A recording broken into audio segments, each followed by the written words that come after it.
Hello everyone. Welcome to Geeks for Geeks practice.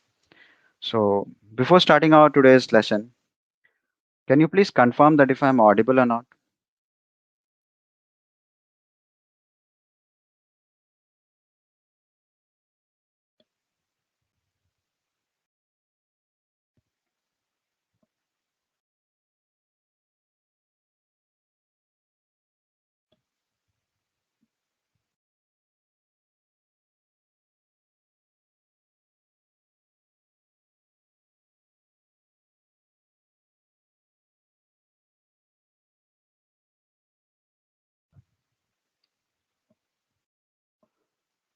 All right. So, today we are going to see a question that will help you understand how can you smartly reduce the time complexity of your questions with the help of smarter data structures. I'll not say smarter data structure, but adequate data structure required in that particular question. All right. So, let's have a look at it. Okay. Let me share my screen.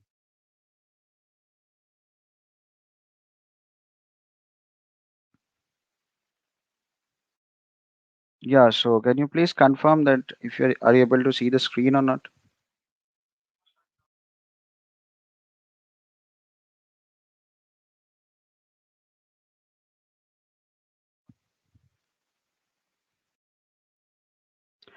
All right. So the given question says that we need to find next greater element. Now what comes to my mind is that this question statement is itself very brief in nature. So let's have a look at it. Let's have a look at the detailed description of the question. Okay.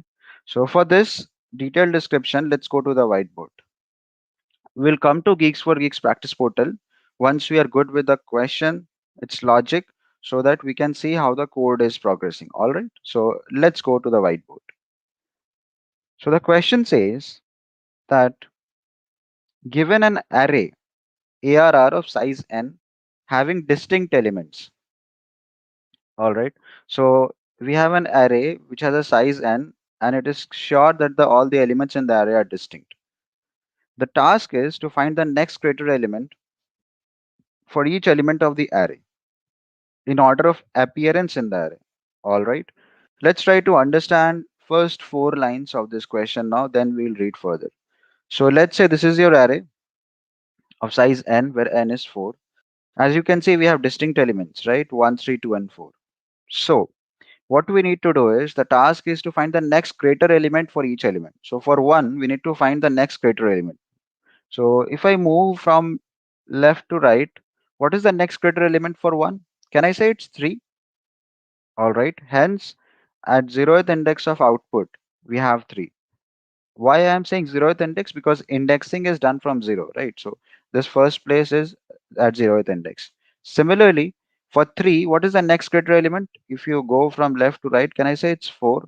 That's the reason you have 4 at the second place or the first index of my output, and so on and so forth. Now, the question further tries to explain us the meaning of next greater element. Okay, if you read these lines, it is explaining what do I mean by next greater element, which I've already shown you with the help of sample input and output. But for the sake of completion and better understanding, let's have a look at it. So it says next greater element of an element in the array is the nearest element on the right, which is greater than the current element. So if I'll take this example of 3, in its right, I have 2 and 4. And the nearest element which is greater than 3 is 4. That's the reason at the corresponding position in the output I have 4. All right. Now the question is saying if there does not exist next greater of current element, the next greater element for current element is minus 1.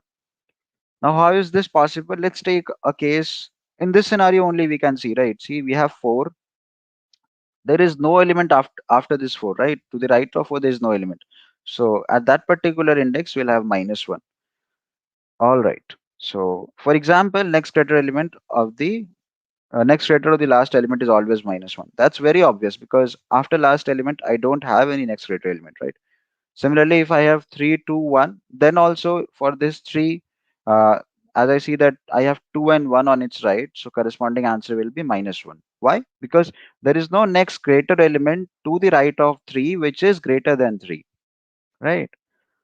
So I hope the question is clear to you. If you have any doubts, you can ask me in comment section. Now let's try to develop the logic for this question. Okay, so let me just move this question from here for the time being. Let's create some space. All right. So what comes first in our mind when we look at these kind of questions? Like for example, if you see over here, you have 1 3 2 4, right? Let's try to think of very nice solution. Okay, the basic approach, like how a human brain will usually think.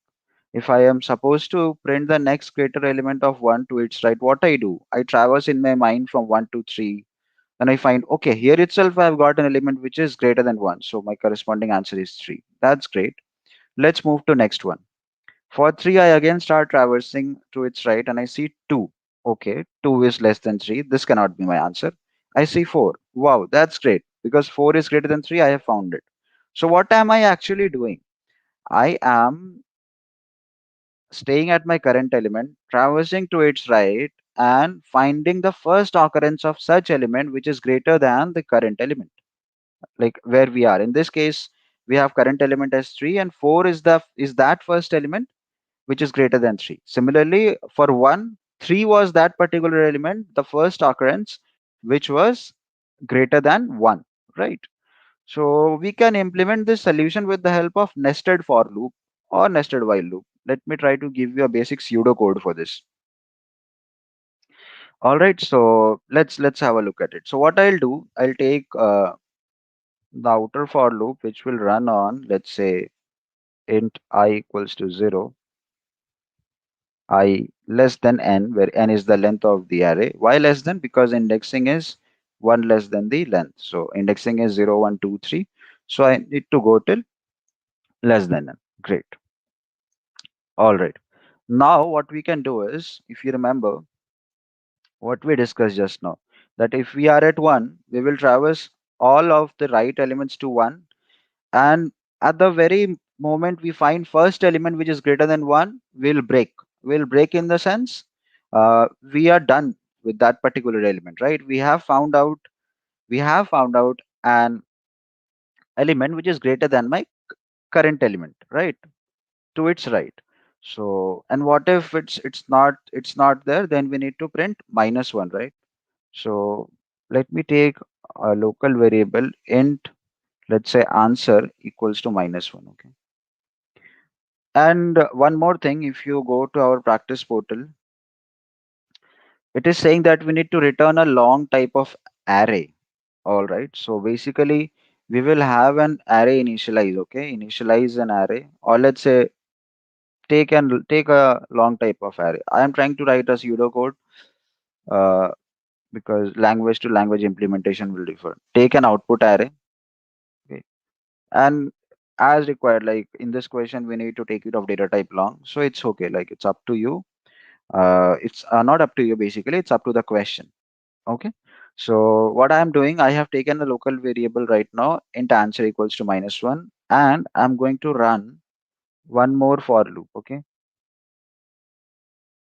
which will run from I plus 1 till I less than n. Don't you think this is making sense? Okay, sorry, this will be I plus 1 and j less than n. J will start from I plus 1 and j will go less than n, j plus plus.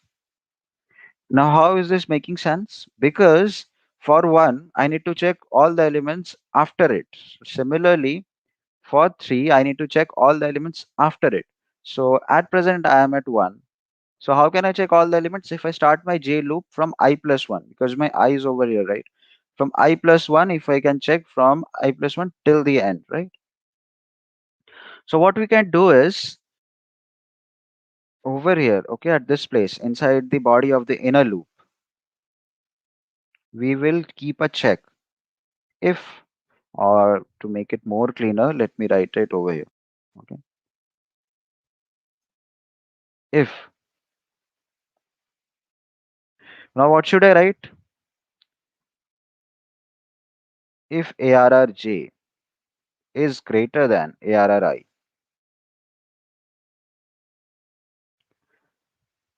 Why have I written like this? Like if ARRJ is greater than ARRI, see, currently my I is over here. I have started my J from here and it will go till that. I'm checking.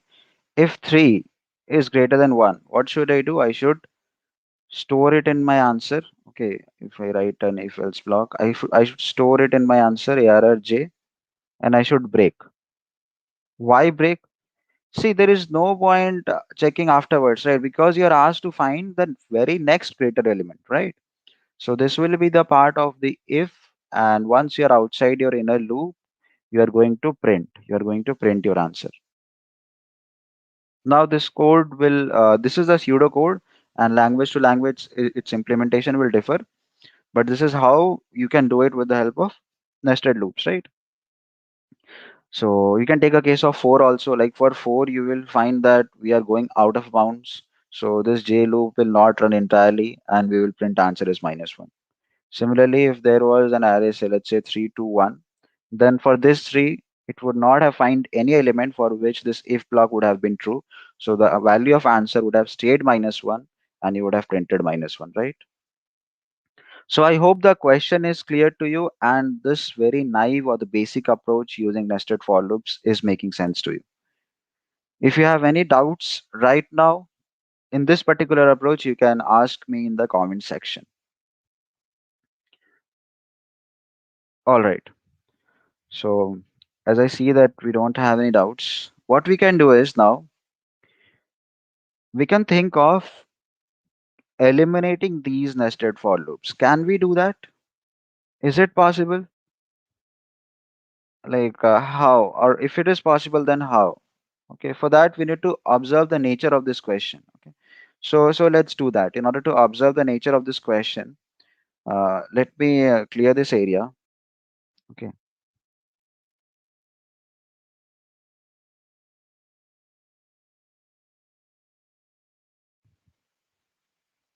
yeah, and before clearing, I hope just a second. If you want, you can have a last look at it. This if block is playing a key role. Okay, where ARRJ is greater than ARRI, I am storing my answer. I'm storing my ARRJ in answer and breaking it. Okay, fine. Let's get rid of the solution. This solution is running in big of n square time complexity, right? Because this for loop will run for n times, and in worst case, there is also running in the order of n, right? So that's okay. So this was the main part in this particular solution where ARRJ is greater than ARRI, and I'm breaking it because I don't want to go further. As the question says, find the next greater element. So whatever am I getting the next, I am taking it in my answer, and outside this inner for loop I'm printing it. Now, why I am stressing on this if because this will help me right now to develop my next solution where we are going to eliminate this particular nested for loop. Okay, so let's do that.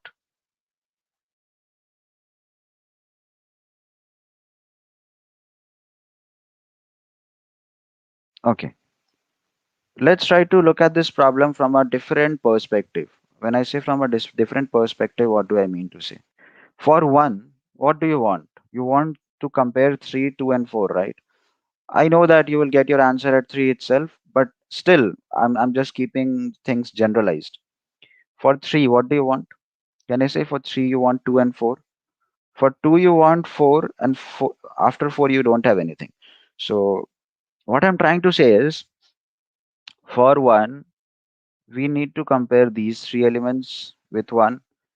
We will get answer at the first place itself, but I'm talking in general. Okay, so please be with me for a moment. You will understand what I'm trying to make you see over here. Okay, so for 3 we need 2 and 4. Okay, for 2 we are requiring 4 and 4 we don't have anything. So if you observe, there is a pattern in the sense this 2 and 4 is required for the next element also. Again, this 4 is required for the next element also, right? So see, this is a very small length array, but if it could have been bigger, we could have seen a long chain, right? So I think we can optimize at this part. Somewhere we can optimize. Like What we can do is, if we try to think from a different perspective, like, uh, can we traverse this array from right side or left side, or how it is? I'm trying to think it in that manner. Why I am saying you to think it like that? Because see, once you are at 1, you know that you need to compare it with 3, 2, and 4, right? Great. Once you are at 3, you need to compare it with 2 and 4. So this 2 and 4 was common in both 1 and 3. So can I say, if I start moving from right towards left, okay, I have my elements which I need to get compared in the previous call also. Okay, I told a very complicated line, I believe. I'll explain. What I'm saying, if I start from bottom, okay, this is empty now. This is 4. Now I already have 4. Okay, I have stored 4 somewhere. This 4 can be used in the comparison of this 3. This 2 and 4 can be used in the comparison for this one. So what I'm trying to say is, we will use a data structure which will keep a track of what elements we have already seen to the right of the particular given current element. Okay, let's say for 1 we need to see 3, 2, and 4, right? So we need to make sure that we have those elements, or if we don't have, we have at least those elements. Like, what I'm trying to say, somehow we have those elements, or if we don't have those elements, we need to make sure that at least we have useful elements in the sense, this 2 is not useful to me, because, and 4 is also not useful because I'm getting 3 itself over here, right? But yeah, if let's say 4 can be present, because 4 is also greater than 1, but I can say that 2 is totally useless. Like, if I get 3 in the beginning, and yeah, 4 is also useless for this one. Okay, so I have talked a lot about how the pattern is there and how things are going. If these things were complicated, don't worry. In the next moment, I am going to introduce a data structure that will make these things crystal clear. Okay, for this one, after this 3, all are useless. Okay, okay. So let's think of what data structure we can use.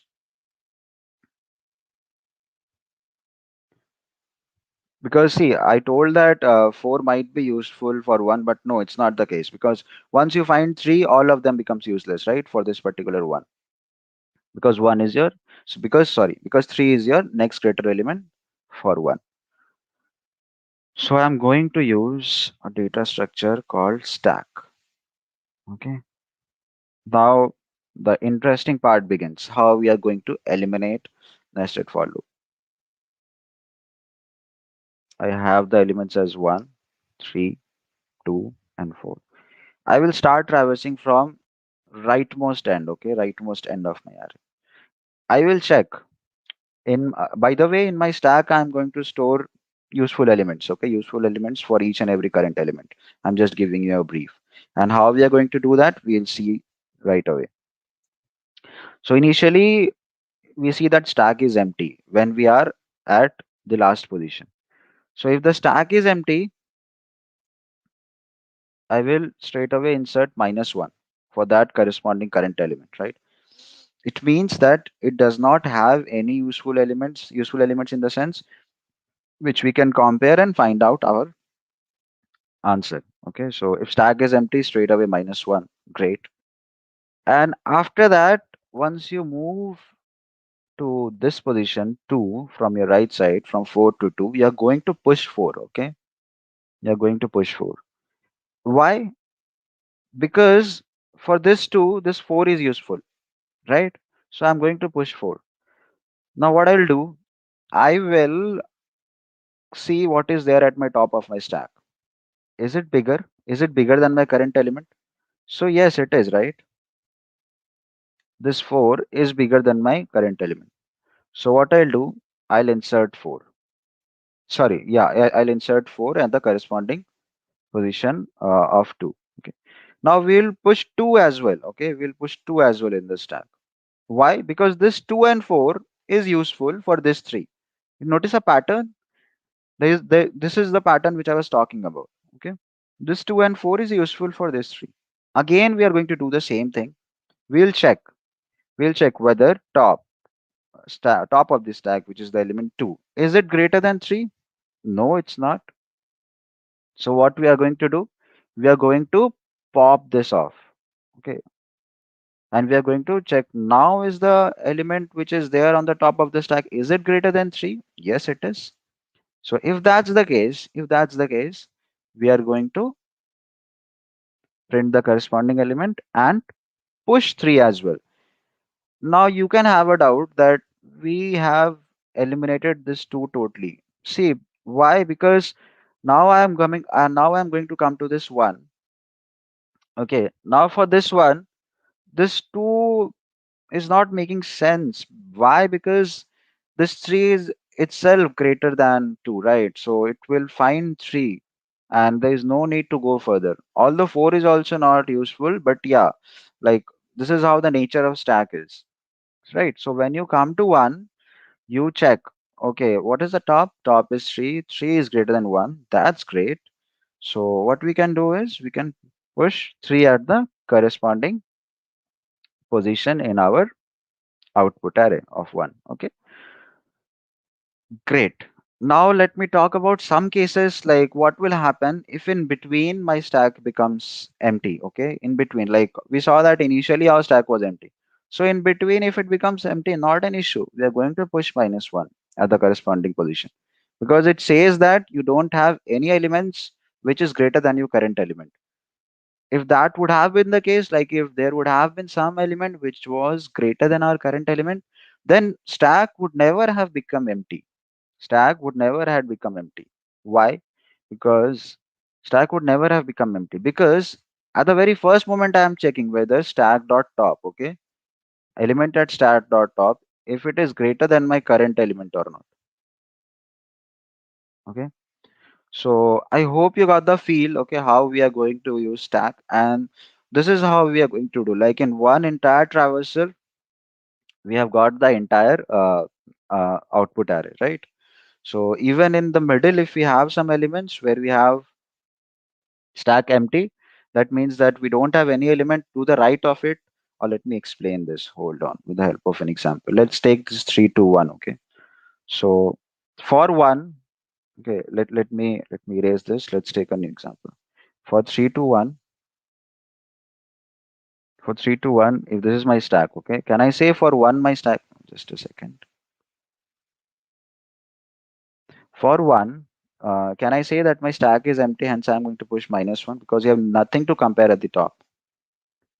For after that, you are going to push 1, right? Because that's what we were doing as per our algorithm. Now you come to this 2 and you compare. See, you compare this 2 with 1, and what you found, that stack dot top, which is 1, it is not greater than 2. Okay, this is not greater than 2. So what you're going to do, you're pop it off. You're going to pop it off, and now the stack becomes empty. So you have nothing to compare, right? So hence you are having -1. This is the case I was talking about. In between, you might also get negative ones because you don't have anything in your answer. Because initially only we are checking whether the element at stack dot top is greater than my current element or not. If it's greater, we are going to get an answer, and that's good. If it's uh, means yeah, if stack dot top is greater than the current element, then we are going to get that as an answer, and we are going to the one iteration before that after pushing the current element. So here also for 2 we have not found anything, but we will push 2.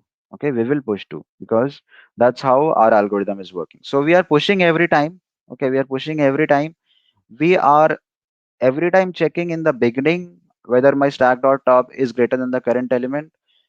We are also iterating over our stack till we get a stack dot top greater than current element, and if the stack becomes empty, we have -1 in our output. Now I have told a lot of things, okay, but I have not synchronized them. I have not told them in a synchronous manner. To some extent I have tried to explain them in the logic, but we'll do all of this synchronization, like what you should write before, after, how you should do a check. Let's see all of that with the help of code. But I would like to appreciate this particular solution in a way because we were somewhere able to reduce the complexity from big O of n square to big O of n, right? In the order of n square was there initially in nested for loop. But with the help of stack, it's becoming in the order of n, right? So now let's go to Geeks for Geeks practice portal. Try to see the code for this and try to understand what's happening. Okay. So yeah.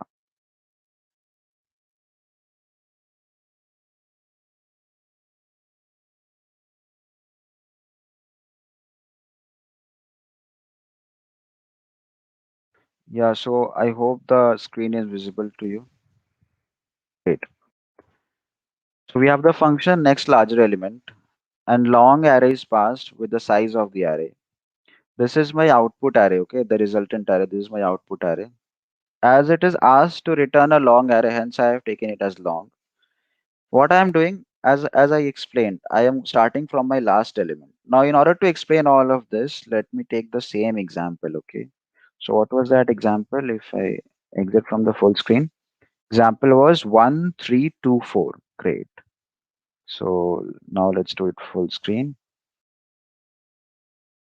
So the example was 1324, and the answer will be -1 for 4. For 2 it becomes 4.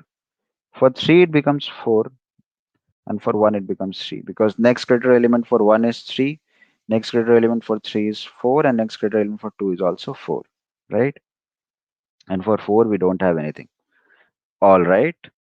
Now what we are doing, as we discussed, we are going to start from our last element. Okay. So we are starting from over here. Just a second. Yeah, we are starting from this index. So n minus 1. Over here, the value of n is 4 for this sample test case. So indexing is 0, 1, 2, 3. We are going to start from here. Now we have taken a stack. That's great. For how long are we going to iterate? When our I is, till our I is greater than equals to 0, right? That's nice. So let me go down. Let me erase this part. Okay, yeah. Great. So this is the whole crux. Now we'll do a quick dry run on this piece of input. Okay, for this. So let's see. So initially my I is greater than equals to 0. Fine. All right, before doing dry run, let's have a brief overview of the code. So if my I is greater than equals to 0, that's true, right? Because my I is over here 4 minus 1, which is equals to 3. Let's take a brief overview. Initially, if our stack size, or at any point of time, if my stack size is 0, I have in my result corresponding index -1. See, the entire code apart from this, like except of pushing into the stack, is written in the else part. Apart from this, if we are pushing in the stack and doing an I minus minus, because we need to move to one element to its left, right? Now let's have a look at the else part. So before going to the else part, I hope this is clear to you that if stack dot size is 0, we are not looking at anything. Straight away, the corresponding position in our output array is -1. And every time we are also pushing the element in the stack. This we saw when we were going through the dry run, or rather this we saw when we are going through the logic, okay, using stack. All right. Now let's go to the else part. So in else part, things are pretty much familiar. Like what you're doing at initially, initially only you're not checking whether your stack dot peak, which means stack dot top, is greater than error I or not. What you are doing, you are checking it inside a while loop, because there could be a scenario where I'm not talking about this question right now. There could be a scenario. Let's say you have over here, I'm writing some general terms. Okay, this x, y, z are some integers. Okay, like don't get confused. Let me write it some integer itself. Okay, 10, 5, 7. I'm not talking about the sample input, by the way. I'm just trying to give you a feel why we have used loops. Okay, you have 10, 7, 5, suppose. Okay, and exactly this might also not be the case. It depends on the input. Okay, just to give you an idea why I'm used loops, I'm explaining this to you. There could be a scenario where your peak is not greater than your current element. Okay, like your current element, let's say, or let's take this as 3. Let's take this as 3. So let's say your current element is 9, suppose. Okay, so initially I don't find anything which is greater than 9. So what we are going to do, we need a loop, right? We need to go till the end of the stack, and we need to see can we find any element. So we find a 10 over here, right? So what are these 3, 5, 10? It could be the right array or right portion of your current element. Okay, that's the reason they are in the stack. Now I would like to repeat it again. This input or this sample was just to give you a feel of why we have used loops. The order might differ or might change according to the question. Okay, if you have any doubts, you can ask in the comment section. So I hope it is clear to you like why we have used a loop, because every time it is not possible that at the top of the stack itself you'll get an element which is greater than your current element, right? So you need to go through your entire stack and you need to find the first element which is greater than your current element. So as soon as you get that, what you do, let me erase this part. As soon as you get that, you're going to break, because after that it does not make any sense to check further, right? You have found it, that's great. All right. So if you do a break, it will straight away come out. Okay, it will straight away come out, and you are checking if stack dot size equals to 0. Now you are also doing pop, right, every time. Like while this break iteration was there, at that time only you skipped this pop. Else every time you were doing pop, right? So it might be the case that stack size have become 0. That's the reason I have again checked for stack size, right?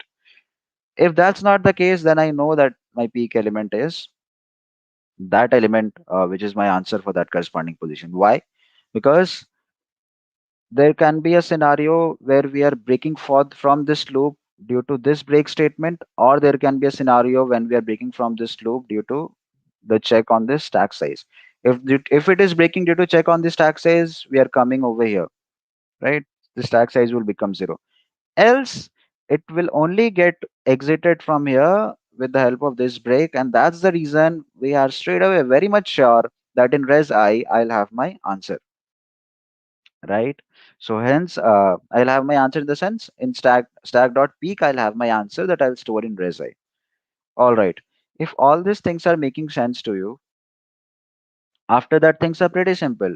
Like you need to push at any cost, you need to push, and you need to do I minus minus because you need to return, right? You need, sorry, because you need to go to left of your current element. So yeah, that was a brief overview of code. Now in order to make it concrete, let's take this example 1324. Okay, so yeah, 1324. Initially my stack size is 4. Sorry, my bad. I'm sorry, stack size is not 4. Initially, my array size is 4, right? So my array size is 4. This is my array size. So I take my words back for the stack size of 4. Stack is empty initially, okay? Stack size is initially 0. Array size is 4. In I am storing n minus 1, so I'm storing 3. Great. Over here, I'm checking, is 3 greater than equals to 0? Obviously, it is true. I come over here and at position I insert a minus 1, or rather I give a value minus 1 if my stack size is 0. So what does it mean? That for 4, for this corresponding position in my output array, I'll have minus 1. That's great. That's what we wanted. I have a stack. I'll push. Okay, I'll not go into this else part. I'll push 4 and I'll do a I minus minus. So I come over here. Great. Now I has reduced, right? I has become 2. So is 2 greater than equals to 0? It's true. Is my stack size 0? No, stack size is not 0 because stack has 4. So I come to this else part. Now, while stack size is greater than 0, is stack.peak greater than ARRI? So stack.peak is 4, ARRI is 2. So is 4 greater than 2? Yes, it is. So I break, straight away I break. I come outside of this while loop. Stack size is still not equals to 0. Okay.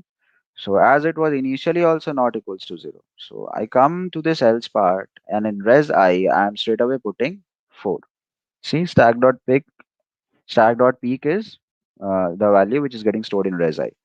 Now I am pushing this 2 as well. Great. I have pushed this 2 as well. I do a I minus minus. So I becomes 1 now. So is 1 greater than equals to 0? That's true. We are at this particular index where the value is 3 in our input array. Stack size is not equals to 0, hence we go into this else part. Okay, because if stack size would have been 0, then would have been if we would have been if we would have been in if block, right? So we go into the else part, and okay, we check while stack size greater than 0. That's fine. Stack size is greater than 0 because we have two elements in it. Is stack dot peak? Stack dot peak is 2. Is 2 greater than ARRI 3? No, this is false. So what I do? I don't break as of now. I do a pop operation. So I remove this 2. Great, I've removed this 2. Stack size is still greater than 0. So I again check is stack dot peak is greater than ARRI? Is 4 greater than 3? Yes, it is. So I am going to break now without popping anything else from the stack as of now in the time being. So stack size is not equals to 0 because we have 4. So stack dot peak, this 4 is getting stored at resi. That's great. We do a push operation. So we are pushing 3 and we have I minus minus. So we reach over here, right? So 0 is greater than equals to 0. Fine. 0 is not greater than 0, but it's at least equals to 0. Hence, we come inside. Stack size is not equals to 0. Okay. So we'll come to this else part, right? If stack size would have been 0, we would have been if part as discussed, right? So stack size is not equals to 0. So we come to else part. Great. We check while stack size greater than 0. So yeah, it's greater than 0. Is stack dot p greater than ARRI? So is stack dot p that is 3 greater than 1? Yeah, it's true. So we are straight away going to break. And as discussed, we'll come to this else part. We'll have 3. Finally, we do I minus minus. This becomes minus 1. Minus 1 greater than equals to 0 is not true, right? It's false. So yeah. So as you can see, we have our final output array and we can return it at the end. So I hope this was clear to you, the dry run of the code. If you had any doubt, you can ask me in the comment section. I'll answer all of them. Okay. This question is important because what you will observe is there are questions like next greater element to its right, okay, next greater element to its left, next smaller elements to its right, next smaller elements to its left. All these questions are based on same layout. Okay, you just same layout in the sense I'll not say exact same layout, but slight modifications. In some of them, you need to start from right end. In some of them, you need to start from left end of your array. Okay, and accordingly, you need to change the code. Okay. See, why am I saying all this? Because at practice portal of Geeks for Geeks, we ensure that we are trying to build a mindset or thinking ability. Okay, giving away the solution straight away is not our goal. Our goal is that we should make you think in a proper way. So that's the reason I gave you the variety of questions which you can practice. Okay, like which will not be exactly the same code, but more or less the layout will be same because all of them will be using the stack data structure. Okay, I again repeat, the code will not be exactly same, but all of them will be using stack data structure. Okay, so just to sum up what we did. We initially saw an n square solution, big of n square. After that, with the help of stack, we saw a solution which can be done in single traversal. In single traversal also, we are over here saying that if stack size is equals to 0, make the resultant as minus 1, else come to this part. If my stack size is not equals to 0, then only we are coming to this part and we are checking the peak element in a loop. Now this loop can be broken due to two conditions, either with the help of this break or with the help of stack size becoming 0. So if stack size becoming 0, we are in this part. If it is breaking due to this if block, then we are in this part, right? Okay, so I hope this is clear to you. And after that, we are pushing our elements into the stack and we are printing. We are returning our res. Sorry, we are returning our res. That is the output array. Okay, so yeah. So that is how it is. If you have any doubts in the explanation of the code, or if you find any difficulty anywhere, or if you are unable to get the intuition behind using the stack, You can let me know in the comment section. I'll surely answer all of them. Okay. So, do you have any doubts as of now? Then you can please comment it down right now. I can answer them.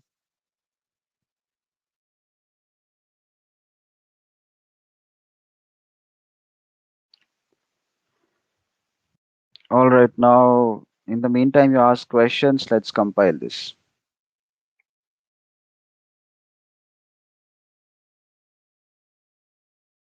Okay, it's getting compiled properly. Let's try to submit this.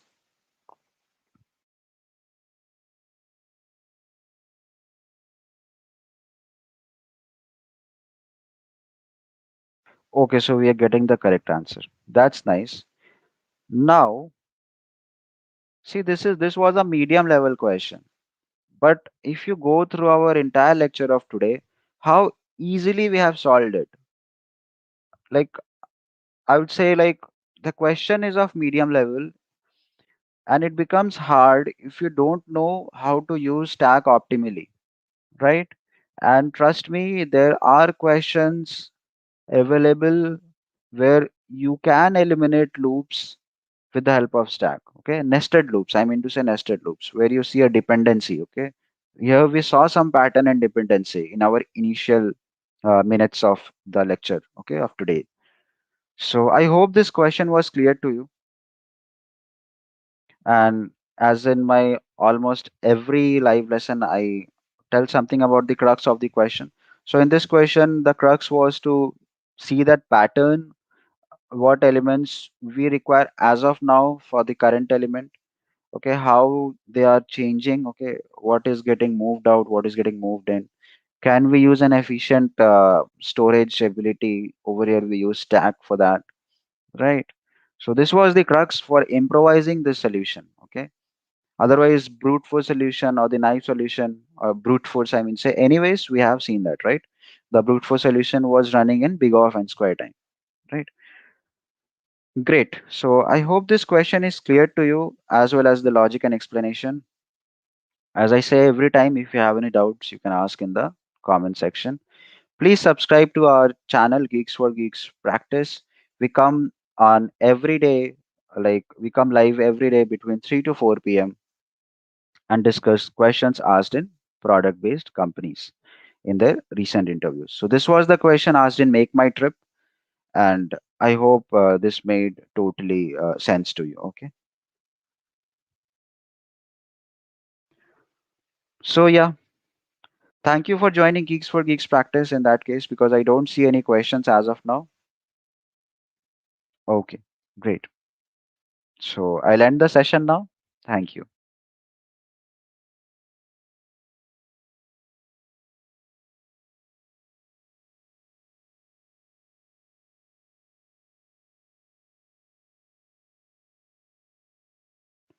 Uh, just a second. I just now see that there are some questions. Can we traverse left to right? Amit Kaurav is asking.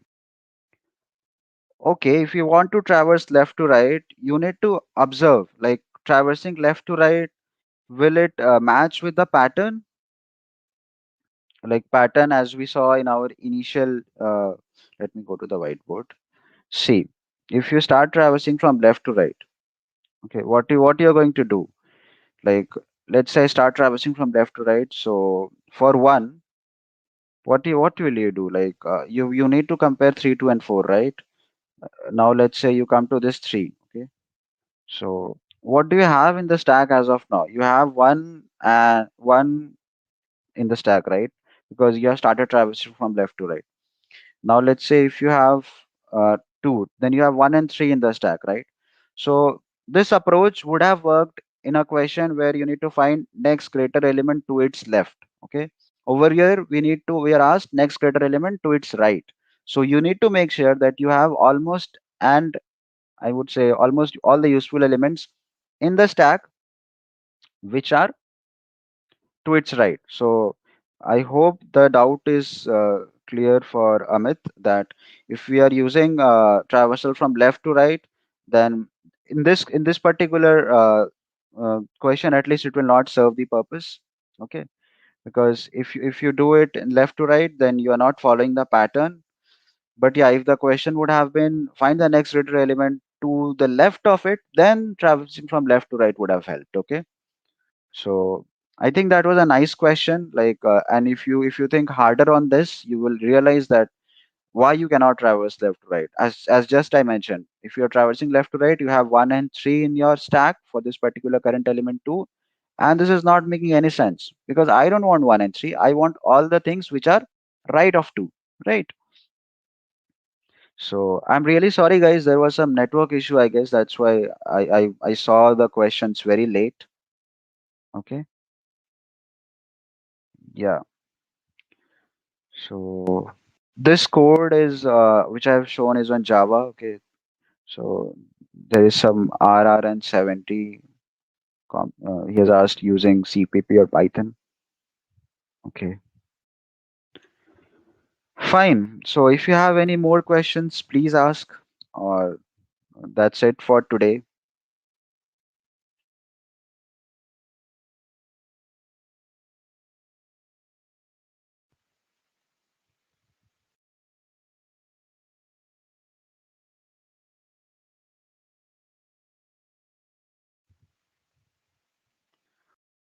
All right. So as I see that no more new questions are coming up.